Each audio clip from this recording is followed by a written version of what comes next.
Hello दोस्तों, स्वागत है आपका आपके अपने यूट्यूब चैनल यूपी एक्सीलेंस में।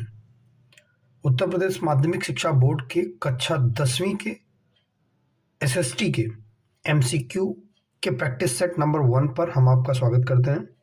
हम मल्टीपल चॉइस क्वेश्चंस के साथ कंटिन्यू सीरीज लेकर के आपके सामने आएंगे जब तक आपके एग्जामिनेशन नहीं कंप्लीट हो जाते। मैं उम्मीद करता हूं मैं जितने एमसीक्यूज आपको यहां पर करा दूंगा, इन एमसीक्यूज से एक क्वेश्चन भी बाहर से नहीं आएगा। मैं वो बेस्ट एमसीक्यूज आपके लिए लेकर के आऊंगा जहां पर आपको आपके एग्जाम में किसी भी प्रकार की प्रॉब्लम नहीं होगी। हम ज्यादा टाइम नहीं लेंगे।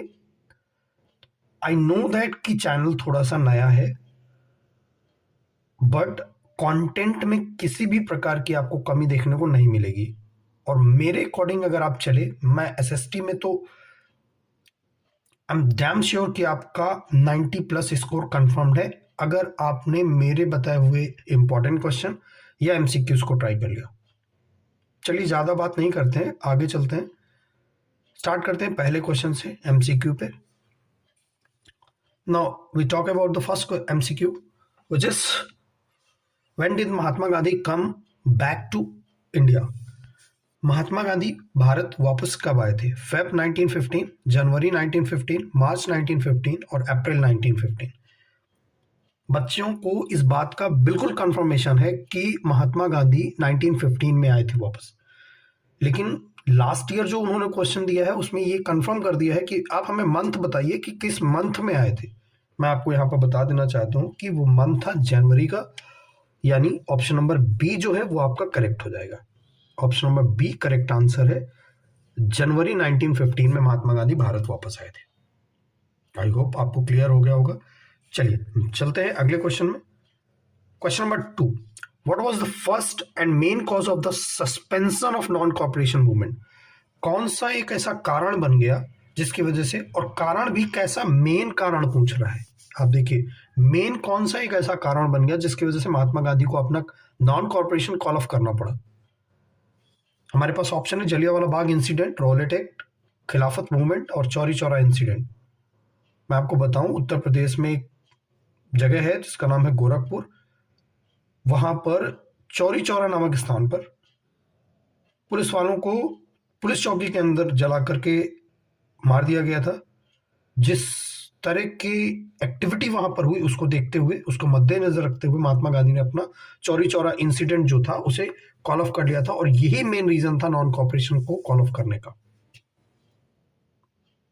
मतलब नॉन कॉपरेशन मूवमेंट को वापस लेने का मुख्य कारण अगर कुछ बना, वो बना चौरी चौरा इंसिडेंट। चलिए मिलते हैं अगले क्वेश्चन में। अगला क्वेश्चन है, the first main cause of economic depression was. वो मुख्य कारण बताइए जिसकी वजह से इकोनॉमिक डिप्रेशन बना, इकोनॉमिक डिप्रेशन आया। वो मेन कॉज क्या है, मेन कारण कौन सा है? कह रहा है excess production of agriculture, privatization of bank, excess investment, increase in the number of industries. उस समय पर मास प्रोडक्शन हो रहा था, और मेन कॉज अगर ग्रेट डिप्रेशन का बना है कुछ, वो बना है excess production of agriculture. That's a first question, I mean first option. Third number question का पहला ऑप्शन करेक्ट हो जाएगा, excess production of agriculture. Now we talk about the next question, question number 4, where was Bretton Wood institution organized. कहां पर Brayton Wood institution organise किया गया था? आपको शायद मैं रिकॉल करा दूं, ब्रेटन वुड एग्रीमेंट जिसके थ्रू दो इंस्टीट्यूशन बनाए गए, विच इज IMF और world bank, international monetary fund और world bank.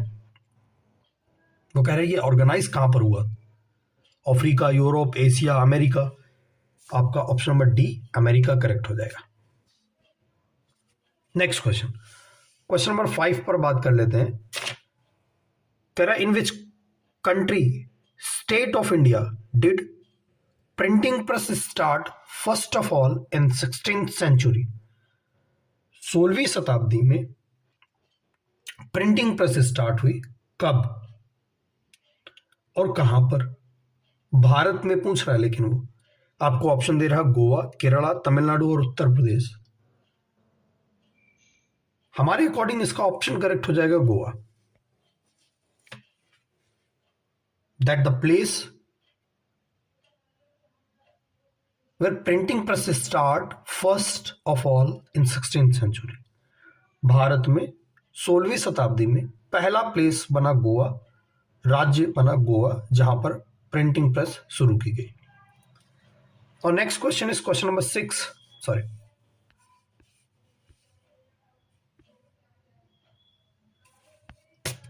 how many languages are mentioned in the constitution besides Hindi? How many languages are mentioned in the constitution? अगर इतना question रहता यहां full stop होता. ये besides और हिंदी नहीं होता. That question answer is 22.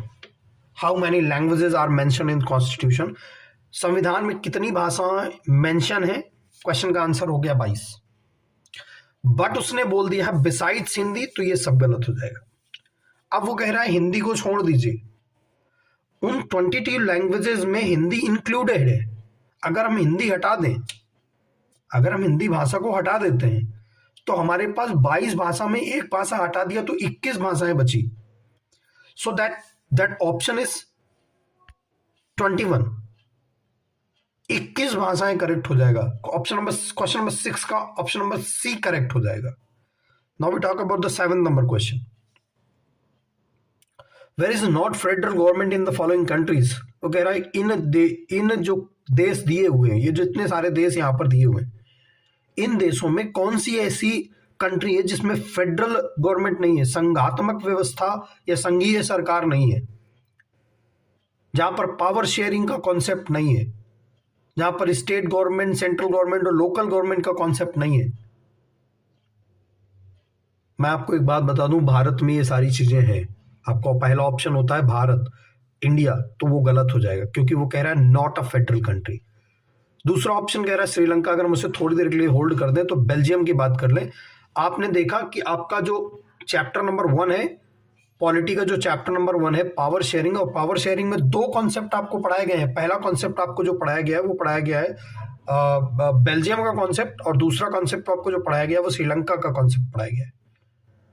Belgium के कॉन्सेप्ट में आप क्या देखते हो कि पहले लैंग्वेजेस को लेकर के लड़ाई होती है और उसके बाद एट द एंड में क्या होता है कि उसे फेडरल गवर्नमेंट, फेडरल कंट्री बना दिया जाता है. पावर शेयरिंग का कॉन्सेप्ट आ जाता है वहां पर.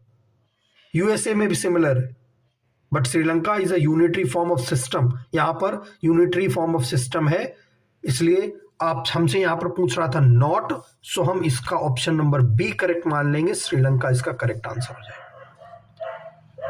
नेक्स्ट क्वेश्चन देखते हैं. क्वेश्चन नंबर 8 कह रहा है system of democratic government is better than the other system because this. System of democratic government is better than other system.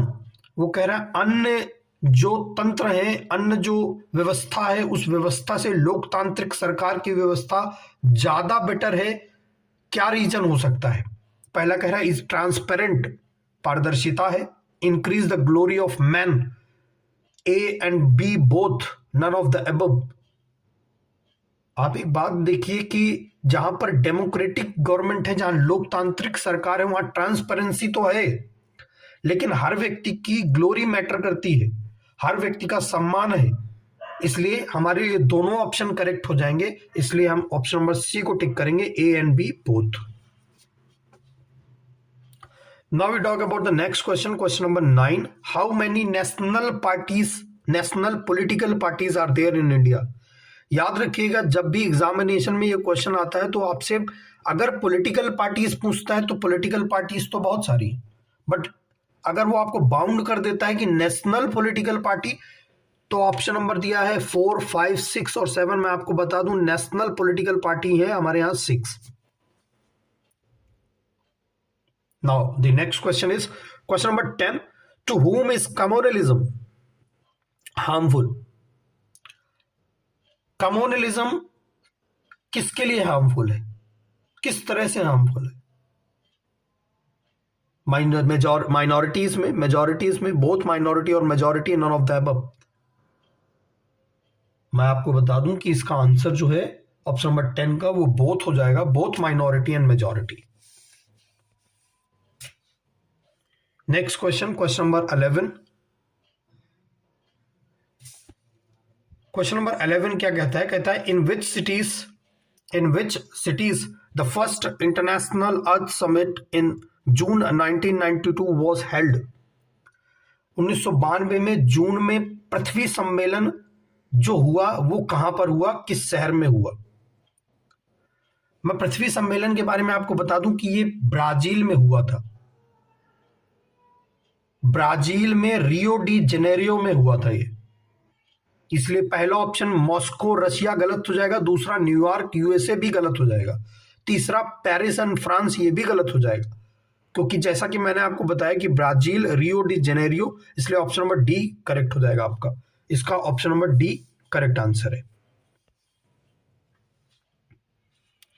अगला क्वेश्चन देखते हैं, question number 12। Which soil is form due to the leaching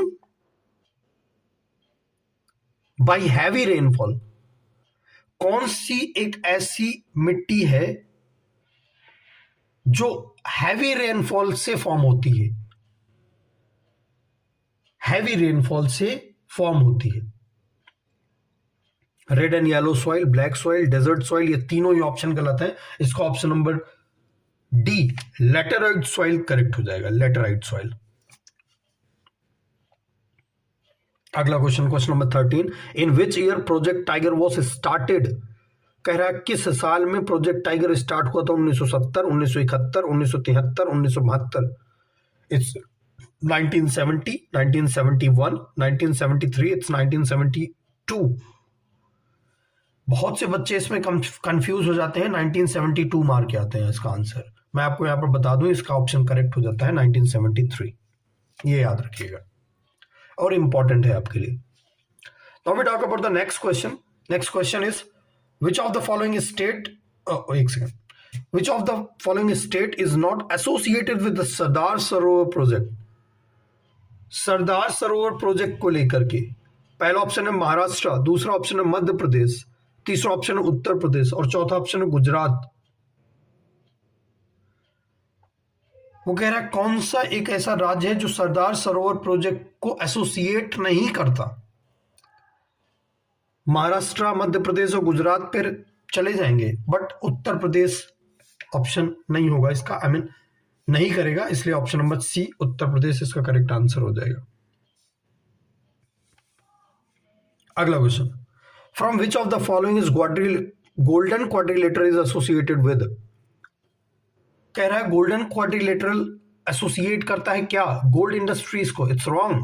road transportation hold करते हैं यहां पर। Air transportation it's very wrong and railway transportation it's very wrong. So option number B road transportation is the correct answer. Now next question is question number 16।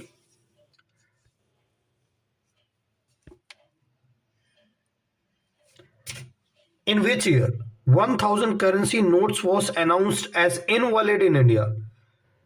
किस वर्ष में भारत के 1000 का note invalid कर दिया गया? 1000 रुपीज का जो नोट था उसे इनवैलिड मान लिया गया भारत में।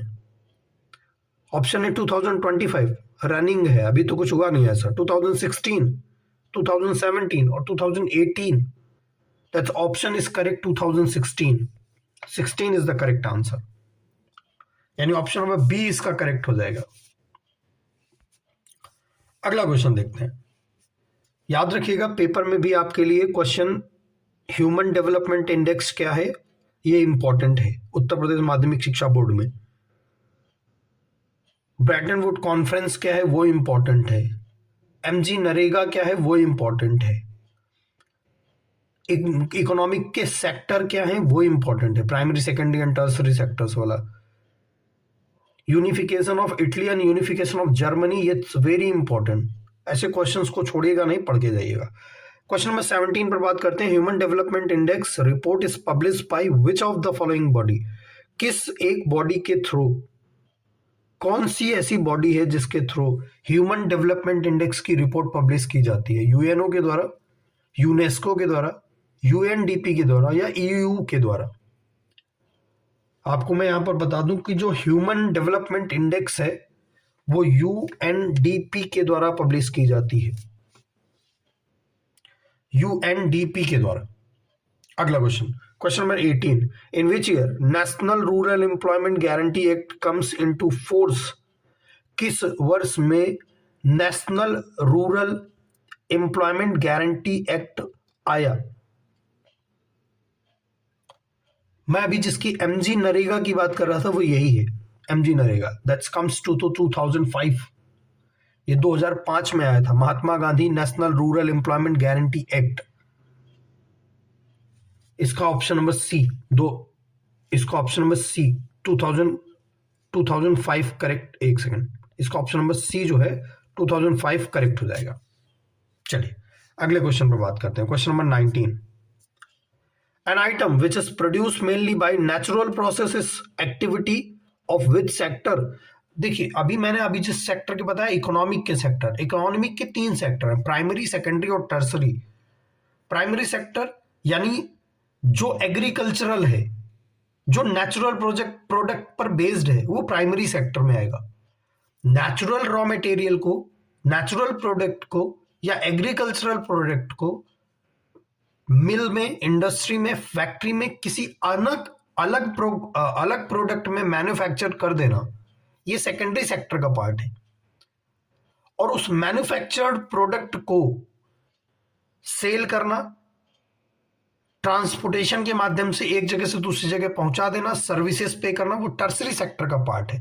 लेकिन हमसे यहां पर पूछा है उसने नेचुरल प्रोडक्ट यानी नेचुरल प्रोसेस, तो नेचुरल प्रोसेस में एग्रीकल्चर आता है, that's a primary activity.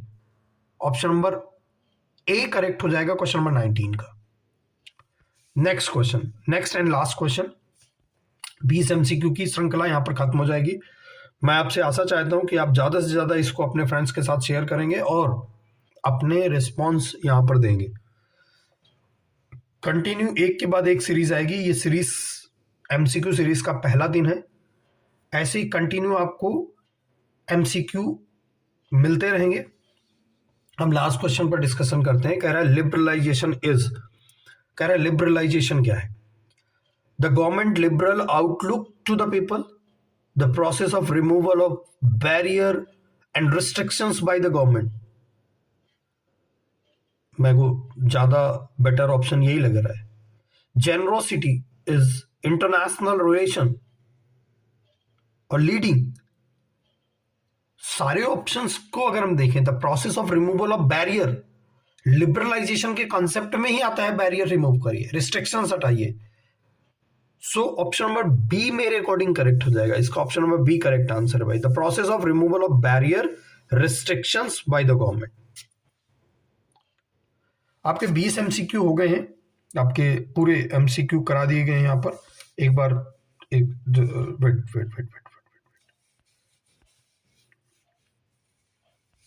Wait, ये ऑप्शन नंबर इसका जो है ये करेक्ट हो जाएगा। उसके बाद आपको कुछ इंपॉर्टेंट क्वेश्चन मैं बता रहा हूं। मैं हर सीरीज के एंड में 2 इंपॉर्टेंट क्वेश्चन दूंगा आपको, याद रखिएगा। आप मेरी सारी सीरीज देख लीजिए और मेरे एसएसटी के इंपॉर्टेंट क्वेश्चंस को अपनी कॉपी में लिखते जाइए। आपका उत्तर प्रदेश माध्यमिक शिक्षा बोर्ड का जिस दिन पेपर हो जाएगा, मैच मैं करूंगा। आई चैलेंज कि मेरे सारी सीरीज में से आपका पेपर आ जाएगा, चैलेंज है। 8 शॉर्ट आंसर आते हैं पर क्वेश्चन में, आपको ऑप्शन मिलता है। 4 क्वेश्चन करने होते हैं आपको और 8 लॉन्ग आते हैं आपके पेपर में। 4 क्वेश्चन करने होते हैं पर क्वेश्चन में आपको ऑप्शन मिलता है कि आप दोनों में से कोई एक कर सकते हैं। मैं चैलेंज करता हूं कि मेरी सीरीज में से आपका पेपर आ जाएगा, एमसीक्यू में भी और यहां पर भी। आपके लिए जो इंपॉर्टेंट क्वेश्चन बनता है वो बन रहा है, what was the role of unification of Germany and Italy. देखिए मैं आपको बता रहा हूं कि जर्मनी का यूनिफिकेशन पढ़ लीजिए और इटली का यूनिफिकेशन पढ़ लीजिए। और क्वेश्चन पढ़ने का तरीका देखिए कि एक क्वेश्चन अलग से बनता है। पहले बात तो जर्मनी और इटली का यूनिफिकेशन तो बनेगा ही बनेगा, उसके बाद बनेगा what was the role of unification of Germany and Italy in the rage of European nationalism. ये क्वेश्चन वो कह रहा है यूरोप के नेशनलिज्म में जर्मनी और इटली के यूनिफिकेशन का क्या रोल था, ये इंपॉर्टेंट है। अच्छा, अभी जब हम एमसीक्यू कर रहे थे तो एमसीक्यू करते वक्त मैंने आपको कहा कि एक क्वेश्चन बनता है एमजी नरेगा वाला, नरेगा 2005 वाला, जो है what was the national rural employment guarantee act 2005। ये क्वेश्चन आपके लिए इंपॉर्टेंट हो जाता है। चलिए, आई होप सो कि आप ज्यादा से ज्यादा अपने दोस्तों के साथ शेयर करेंगे। हम बहुत जल्दी, मैंने बोला कि रेगुलर आएगी सीरीज, बट अभी किसी ना किसी दिन अगर लेट हो गए तो उसका कोई इशू नहीं है, बट चाहूंगा कि मैं कंटिन्यू टिल द एग्जामिनेशन आपके कंटिन्यू एमसीक्यूज कराऊं और आपको इंपॉर्टेंट क्वेश्चन देता रहूं। चलिए मिलते हैं किसी अगले वीडियो में, तब तक ले जय हिंद।